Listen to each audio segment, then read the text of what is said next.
안녕하세요. 농업, 그 이상의 경제, 파민사이트 편집장 김재민입니다. 지난 4회 방송을 통해 우리는 농업개혁의 방향을 잡아갔는데요. 최근 정부 여당이 농업개혁안을 발표함에 따라 개혁안이 가져올 중대한 문제에 대해 설명드리려 영상을 준비했습니다. 농협중앙회장 조합원 직선제의 함정, 이제 시작합니다. 잘 따라와주세요. 사건의 시작은 2025년 10월 24일 국회 농해수위 농협에 대한 국정감사장이었습니다. 강호동 농협중앙회장을 상대로 불법 선거자금 수수와 부당 수의계약 의혹이 쏟아졌고 농협 용역업체로부터 1억 원을 받았다는 녹취가 국정감사장에 울려 퍼지며 정치권은 농협을 더 이상 방치할 수 없는 개혁의 대상으로 지목했습니다. 12월 농림축산식품부 업무보고 현장은 얼어붙었습니다. 대통령은 작심한 듯 농협을 향해 포문을 열었고 선거 때마다 각종 금품이 오가고 그걸 당연히 여긴다며 농협을 비리 집단이라 규정하는 등 완전히 뜯어고치라는 강력한 메시지가 내려졌습니다. 대통령의 이 한마디에 농협개혁은 이제 거스를 수 없는 국가적 과제가 됐습니다. 대통령의 지시 직후 농식품부의 특별감사는 급물살을 탔고 농협중앙회와 농협재단을 뒤진 끝에 인사권 남용과 자금 유용 정황, 해외 출장비 과다 지출, 농민신문사 겸직 등의 문제가 도마 위에 올랐습니다. 상황이 걷잡을 수 없게 되자 1월 13일 강호동 회장과 농협 부문별 상임임원들은 카메라 앞에 서서 고개를 숙였고 심려를 끼쳐 죄송하다며 대국민 사과를 했지만 사퇴 압박은 더욱 거세졌습니다.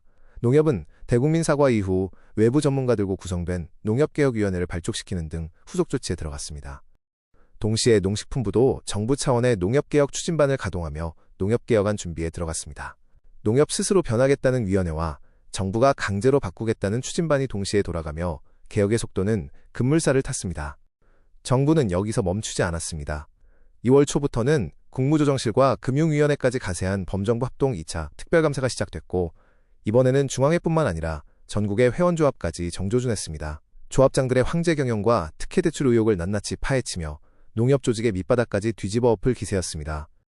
드디어 3월 11일 6개월간의 진통 끝에 당정은 농협개혁안을 공식 발표했습니다. 주요 내용을 살펴보면 독립적인 특수법인 형태의 통합감사기구인 농협감사위원회를 신설하기로 하고 중앙회장이 지주사나 자회사의 경영에 개입 금지를 명문화하기로 했습니다. 타 직위 겸직도 전면 금지시켰습니다. 통치자금으로 비판을 받던 18조 원 규모의 무이자 자금 배분 시 농식품부에 사전보고를 의무화해 투명성을 높이기로 했습니다. 특히 주목할 부분은 선거제도입니다. 금품 선거를 유발한다는 지적을 받아온 간선제 대신 204만 명의 전체 조합원이 직접 참여하는 조합원 직선제나 대규모 선거인단 제도를 도입하기로 했습니다. 개혁안만 놓고 보면 농협은 매우 투명해질 것 같지만 이 개혁안의 이면을 냉철하게 들여다보면 우리 농업계에 극단의 갈등을 불러올 예고된 미래가 보입니다. 저는 이번 개혁안이 실제로 추진된다면 농업계를 망가뜨리는 칼이 되어 되돌아올 거라 예상하고 있습니다.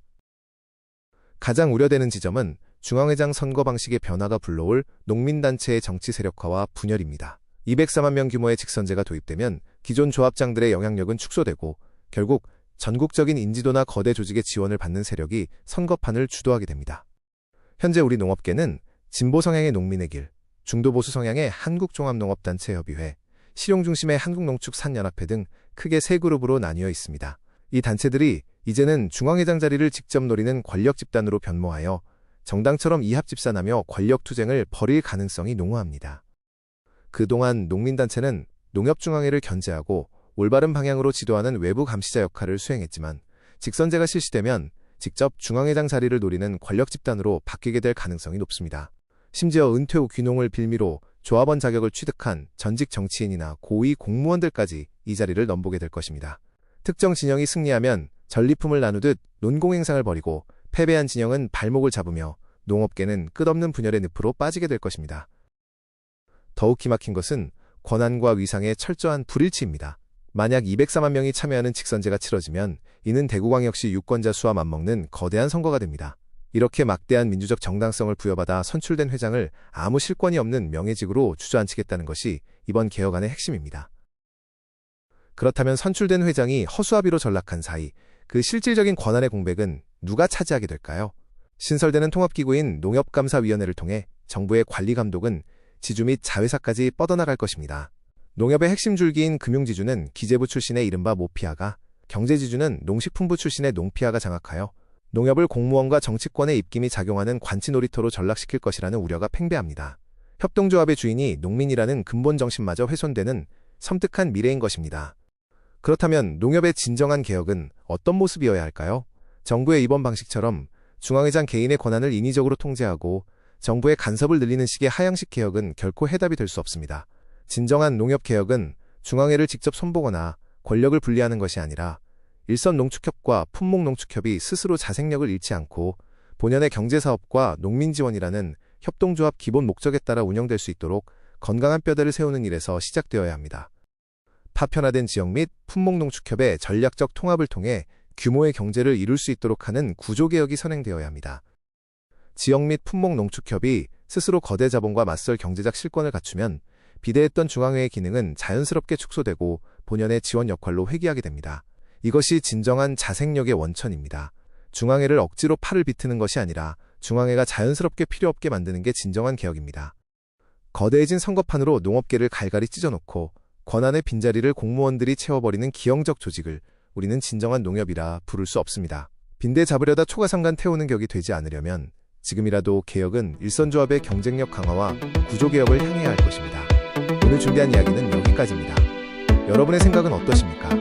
댓글로 많은 의견 남겨주시길 바랍니다. 지금까지 농업, 그 이상의 경제, 파민사이트 편집장 김재민이었습니다. 감사합니다. 여러분의 구독과 좋아요는 파민사이트가 농업 분야 공론회장으로 성장하는 데 큰 도움이 됩니다.